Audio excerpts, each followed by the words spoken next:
જે જમીન ઉપર અભયારણ્ય એ આવેલું છે અને તેમ છતાંય ત્યાં એને કરાવી અને સોલાર પ્રોજેક્ટ ઊભો કરવામાં આવ્યો હતો। એ સોલાર પ્રોજેક્ટ વાળી વાત હવે રદ કરવાની વાત છે। જે જમીન બિનખેતી થઈ હતી એ પણ રદ કરવા માટેની અરજી એ નાયબ કલેક્ટરે કરી છે। એક એવો લેટર એ સોશિયલ મીડિયાની અંદર વાયરલ થઈ રહ્યો છે અને લેટર વાયરલ થઈ રહ્યો છે નાયબ કલેક્ટર ઈશિતા મેયરના નામથી કે આ એ જમીન છે, જમીન ઉપરથી એ સોલાર પ્રોજેક્ટનું સ્ટ્રક્ચર હટાવવામાં આવે અને એ જમીન પર કંપનીને chief wild life warden Gandhinagar તરફથી સદરુ જમીનનો અમુક વિસ્તાર અભયારણ્ય વિસ્તારમાં આવતો હોય કે એની એનઓસી આપવામાં આવેલી નથી અને તેના કારણે આ સ્ટ્રક્ચર દૂર કરવા માટેની માંગ કરાઈ છે। જ્યારે જમીન એને થઈ ત્યારે કોઈ સવાલ પૂછવામાં ન આવ્યા, ત્યારે કોઈ એ માહિતી માંગવામાં ન આવી, બસ એ નામ સાંભળી અને સીધી એ સહીઓ કરી દેવામાં આવી અને જમીન એને થઈ ગઈ। જો આપના તરફથી નિયત સમયમાં ઉપરોક્ત સર્વે નંબર ઉપર ઊભું કરવામાં આવેલા સ્ટ્રક્ચર ખસેડવામાં નહીં આવે તો વહીવટી તંત્ર દ્વારા સ્ટ્રક્ચરને આપના ખર્ચે ખસેડવામાં આવશે, જેની પણ નોંધ લેવા માટેની વાત કરી છે।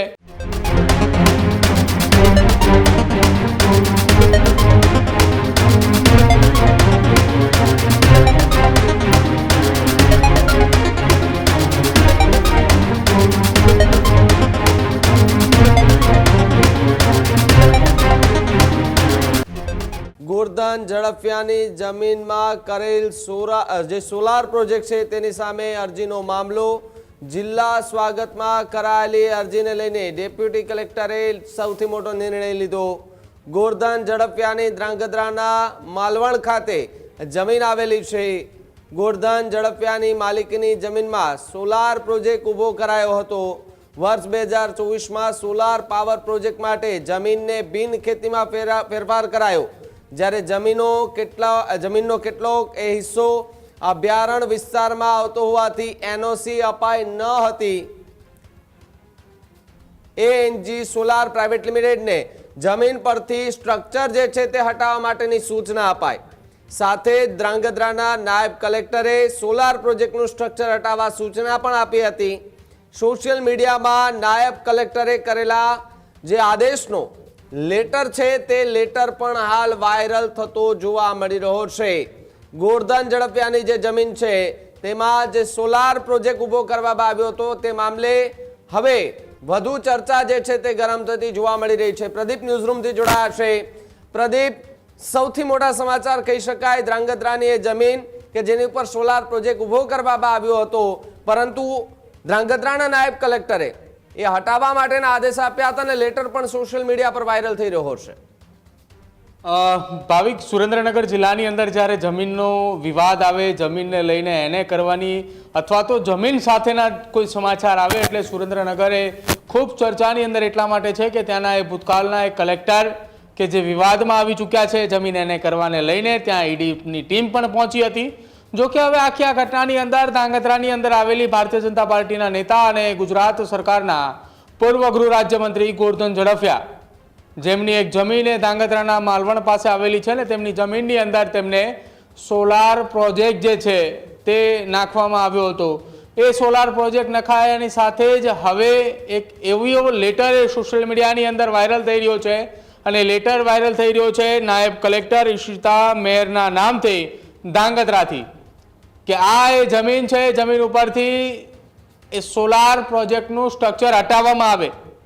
હટાવવા પાછળનું કારણ શું લખવામાં આવ્યું છે તો આખા આ પત્ર જે સોશિયલ મીડિયાની અંદર વાયરલ થઈ રહ્યો છે, જેની અંદર માલવણ તાલુકો ધ્રાંગધ્રા અને ઉપરોક્ત એ સર્વે નંબર આપવામાં આવ્યો છે અને એ જમીન પર કંપનીને chief wild life warden Gandhinagar તરફથી સદરુ જમીનનો અમુક વિસ્તાર અભયારણ્ય વિસ્તારમાં આવતો હોય કે એની એનઓસી આપવામાં આવેલી નથી અને તેના કારણે આ સ્ટ્રક્ચર દૂર કરવા માટેની માંગ કરાઈ છે।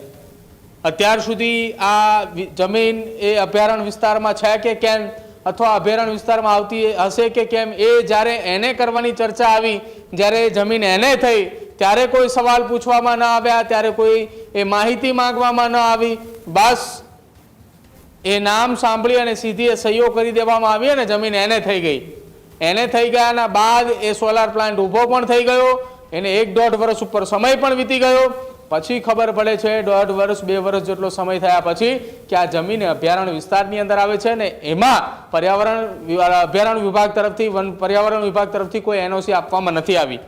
આગળ લખ્યું છે કે આ સર્વે નંબર ઉપર વિભાગનું એનઓસી મળે ન હોવાથી તારીખ 7/3/2026 ના રોજ જુદા જુદા હુકમથી મોજે માલવણ ના સર્વે નંબર અલગ અલગ આપેલા છે, જેમાં વાળી પ્રત્યેની જમીનમાં હુકમ કરવામાં આવેલી હંગામી બિન ખેતીની પરવાનગી રદ કરવા હુકમ કરવામાં આવેલ છે.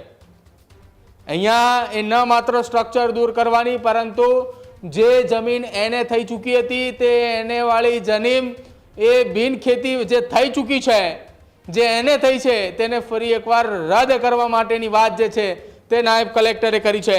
જો કે આખી આ ઘટનાની અંદર માલવણ તાલુકો ધાંગધ્રાના સર્વે નંબર જે આપ્યા છે કે જ્યાં જમીન પર કંપની તરફથી સોલાર પ્રોજેક્ટ ઊભું કરવામાં આવ્યું છે, આ સ્ટ્રક્ચર પત્ર મળ્યાના 15 દિવસમાં જાતે જ ખસેડી લેવા એવો આદેશ કરવામાં આવ્યો છે.